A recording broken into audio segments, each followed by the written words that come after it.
বাংলাদেশের ভূমি আইন নামটা শুনলেই কেমন জানি একটু কঠিন মনে হয়, তাই না?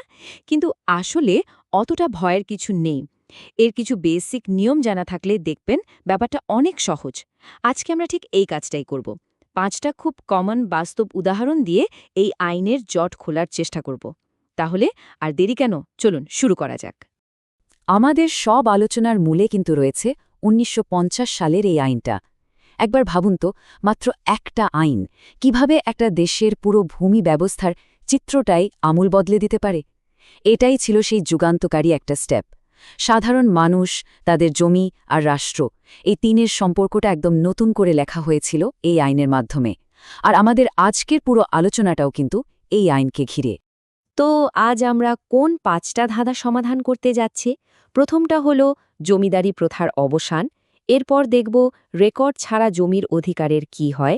তারপর জানব মালিকানার আইনি সীমা নিয়ে, অবৈধ জমি হস্তান্তরের পরিণতি, আর সব শেষে সেই চিরকালের প্রশ্ন, দলিলের জোর বেশি নাকি দখলের। চলুন এক এক করে এগোনো যাক। আচ্ছা, তাহলে আমাদের প্রথম ধাঁধা। এটা জমিদারি প্রথার অবসানের সেই ঐতিহাসিক সময়টাকে নিয়ে। চলুন তো দেখি কিভাবে একটা মাত্র আইন পুরো সমাজ ব্যবস্থাকে ওলটপালট করে দিয়েছিল। তো প্রশ্নটা হচ্ছে, ঠিক কি ঘটেছিল যখন সরকার জমিদারদের সব এস্টেট অধিগ্রহণ করে নিল? জমিদারদের ক্ষমতাটা ঠিক কিভাবে শেষ হলো, আর সাধারণ প্রজাদেরই বা কি হলো তখন? সবচেয়ে বড় যে ব্যাপারটা ঘটল তা হল সরকার আর প্রজার মাঝখান থেকে জমিদার নামে যে মিডলম্যান বা মধ্য স্বত্বভোগী ছিল তাদের সরিয়ে দেওয়া হলো। মানে খাজনা আদায় করা, জমি কন্ট্রোল করা, এই সব ক্ষমতা এক ধাক্কায় তাদের হাত থেকে নিয়ে নেওয়া হলো। এই যে ক্ষমতাটা কেড়ে নেওয়া হলো, এই পুরো আইনি প্রক্রিয়াটার একটা নাম আছে, একে বলে ভেস্টিং। এর সহজ মানে হল জমিদারদের সব অধিকার, সব মালিকানা আইনগতভাবে সরাসরি সরকারের হাতে চলে গেল। মানে জমির ফাইনাল মালিকানা এখন থেকে রাষ্ট্রের। আর এর ফলাফলটা কি হলো? প্রজারা জমিদারদের দাসত্ব থেকে মুক্তি পেল। তার এখন সরাসরি সরকারের প্রজা, আর খাজনাও দিত সরাসরি সরকারি কোষাগারে। মাঝখানে আর কেউ নেই। সম্পর্কটা অনেক বেশি সহজ আর পরিষ্কার হয়ে গেল। আচ্ছা, এবার আসা যাক আমাদের দ্বিতীয় ধাঁধায়। আর এটা এমন একটা সমস্যা যা বোধহয় আমাদের প্রায় সবারই খুব পরিচিত: জমির রেকর্ডের নাম না থাকা। ধরুন একটা সিনারিও, একজন লোক বহু বছর ধরে একটা জমিতে চাষাবাদ করছেন বা হয়তো বসবাস করছেন, কিন্তু কোনো সরকারি কাগজপত্রে রেকর্ডে তার নাম নেই। প্রশ্ন হলো, সে কি আইনত ওই জমির মালিকানা দাবি করতে পারবে? এই সমস্যার উত্তর খুঁজতে গেলে যে জিনিসটা সবার আগে আসে সেটা হলো খতিয়ান। সহজ করে বললে এটা হলো জমির সরকারি বার্থ সার্টিফিকেট বা জন্মসনদ। মালিকানা প্রমাণের জন্য এর চেয়ে শক্তিশালী কোনো দলিল কিন্তু হয় না। দেখুন, আইনের চোখে খতিয়ানই কিন্তু মালিকানার মূল প্রমাণ। হ্যাঁ, এটাও ঠিক যে অনেকদিন ধরে জমি দখলে রাখাও একটা গুরুত্বপূর্ণ প্রমাণ। আদালত এটাকেও বিবেচনায় নেয়। কিন্তু যখন বিরোধ বাধে, তখন যার নামে খতিয়ান আছে তার পাল্লাটাই অনেক ভারী থাকে। শুধু দখলের জোরে রেকর্ডে থাকা মালিককে হারানো কিন্তু বেশ কঠিন একটা ব্যাপার। তবে এখানে কিন্তু আরেকটা বড় ব্যাপার আছে। যদি জমিটা খাস জমি হয়, মানে এটা সরাসরি সরকারের নিজের জমি, তাহলে তো গল্পটা একদমই অন্যরকম। সরকারি জমির ওপর ব্যক্তিগত দখলের কোনো আইনি ভিত্তিই থাকে না। সরকার যখন চাইবে তখনই সেই জমি ফেরত নিতে পারে। চলুন এবার আমাদের তৃতীয় বিষয়ে যাই।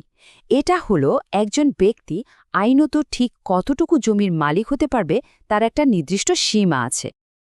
এখন প্রশ্নটা হলো, যদি কারোর কাছে আইন দিয়ে বেঁধে দেওয়া সর্বোচ্চ সীমার চেয়েও বেশি জমি থাকে, তাহলে কি হবে?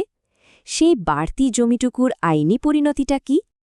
এর জন্য বেশ গোছানো একটা আইনি প্রক্রিয়া আছে।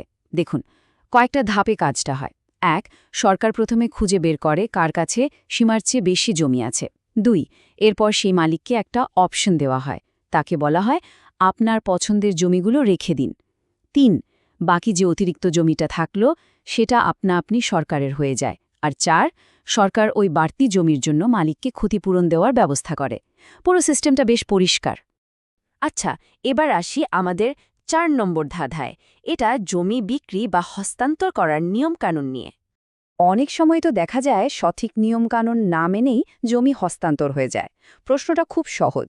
আইন না মেনে করা এই হস্তান্তর কি আদৌ বৈধ? যদি সঠিক নিয়ম না মানা হয় তাহলে এর ফল কিন্তু বেশ মারাত্মক হতে পারে।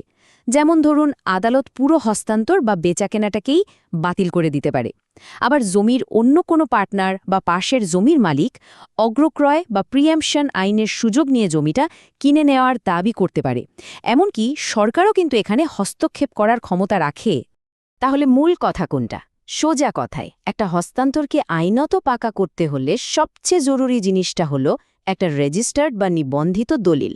সরকারিভাবে রেজিস্ট্রি করা না থাকলে কোনো হস্তান্তরই কিন্তু পুরোপুরি আইনি স্বীকৃতি পায় না। এটাই আসল কথা। আর এবার একদম শেষে ভূমি আইনের সেই ক্লাসিক লড়াই, কাগজের দলিল বনাম বাস্তব দখল। এই পরিস্থিতিটা কিন্তু খুব কমন।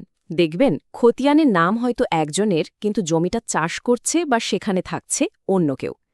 এই লড়াইয়ে আইন কার দিকে ঝুঁকে থাকে, দলিলের দিকে নাকি দখলের দিকে? এখানে বিষয়টা একদম পরিষ্কার হয়ে যাবে।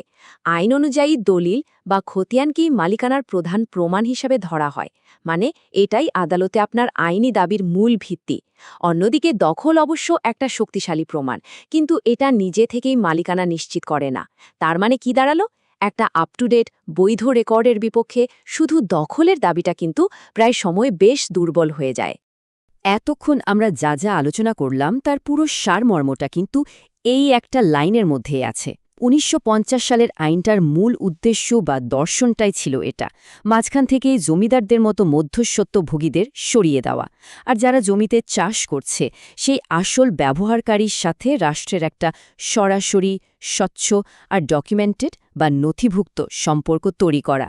লক্ষ্য একটাই ছিল, জমির মালিকানা নিয়ে ঝামেলা কমানো আর পুরো সিস্টেমে একটা স্বচ্ছতা নিয়ে আসা। যাওয়ার আগে একটা প্রশ্ন সবার জন্য রেখে যাই। আমরা এতক্ষণ কাগজের দলিল খতিয়ানের কথা বললাম, কিন্তু এখন তো ডিজিটাল রেকর্ডের যুগ, ভূমি ব্যবস্থাপনায় প্রযুক্তি ঢুকছে। তাহলে একবার ভাবুন তো, রেকর্ড বনাম দখলের এই যে পুরনো লড়াই, এর ভবিষ্যৎ কি? এই মৌলিক নীতিগুলো কি একই রকম থাকবে, নাকি প্রযুক্তির হাত ধরে এর কোনো নতুন সমাধান আমরা দেখতে পাব?